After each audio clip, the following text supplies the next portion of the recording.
Voorware voorreg om vanmôre die laaste oggend van 1 Petrus saam met jou te kuier. En vanmôre se tema is weerstaan die duiwel. Ek lees vir wat Petrus skryf vir ons in 1 Petrus 5 vers 8 en 9 aan die einde van hierdie boekie. En dit is snaaks dat Petrus nogal gedink het daar is 'n duiwel. En vandag is daar so baie wat sê daar's nie 'n duiwel nie, né?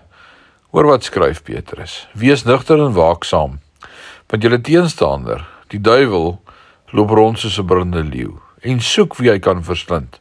Hom moet julle teëstaan, standvastig in die geloof. Simon Petrus is sekerlik die disipel met wie die meeste van ons kan vereenselwig.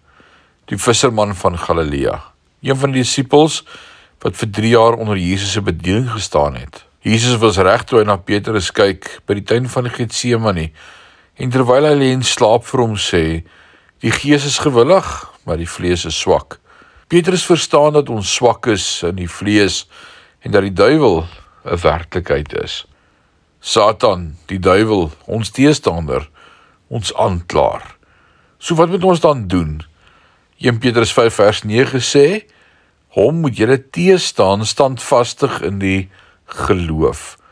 Daar is so baie wat mense wat sê, hoekom sal die duiwel in 'n geval op my pik? Wat doen jy? As jy by die rand van die swembad staan en daar kom 'n paar manne na jou toe aangestap met daai kyk in hulle oë.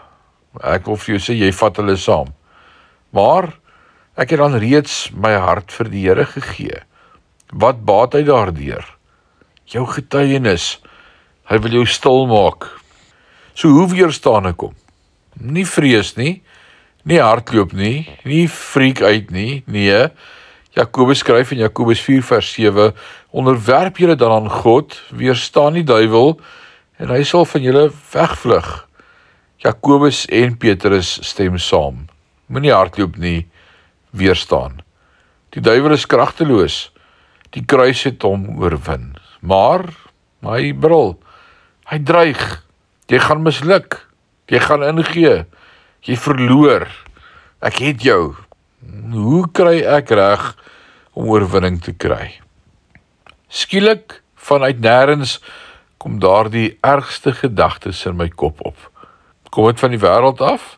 Dis die duiwel se stem, die leeu wat brul. Ons kan vir mense sê, moenie net daaroor dink nie, ignore dit net, moenie weghardloop nie, weerstaan dit. Gooi dieselfde pile terug. Elke gedagte wat jou kant toe kom, wil ek sê bid 15 minute vir ander mense wat ook daarmee sukkel. Gebede bind die duiwel. Onderwerpe aan God, weerstaan die duiwel en hy sal van jou vlug. En môreoggend begin ons met 2 Petrus. Die Here seën jou. Amen.